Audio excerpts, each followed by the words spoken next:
Ek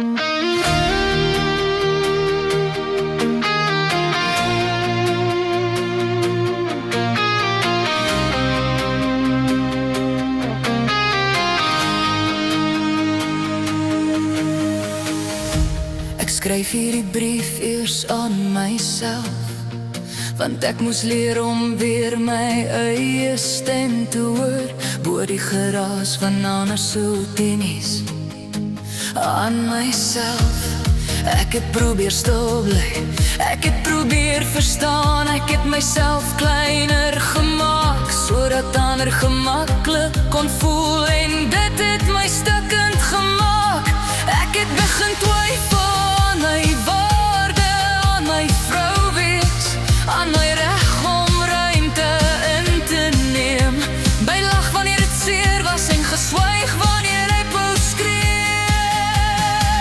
Dit het my lank gevat om te vergewe, maar baie langer om myself weer lief te kry, en om myself deur God se woord te sien, maar ek was nooit swak nie, ek was moeg.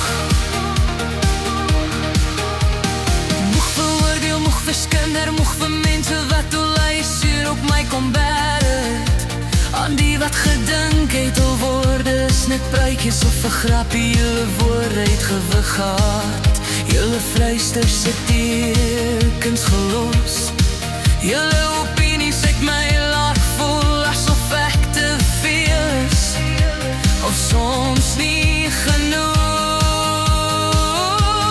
Seer maak draai, altyd te harde stem, nie partykeer draai dit te glimlag, 'n Facebook post, te status, 'n oogrol stilte, waar daar beskerming moes wees. En dit het iets aan my gedoen, dit het my laat opstaan, maar ek moes regop staan, dit het my laat twyfel, maar ek moes glo. Maar hier is die waarheid, ek is steeds hier, nog staande, nog voelend, nog self, en toch sterker as ooit. My vrou wees is niets om te breek nie, my mens wees is niets om te bespreek nie, ek is nie gebore om ander se projeksies te dra nie.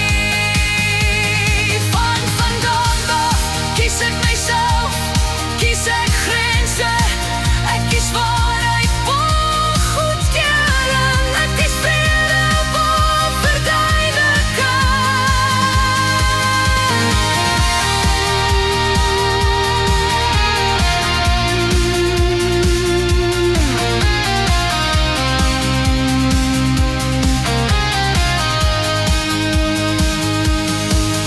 Julle woorde het my geraak, ja, maar het definieer my nie.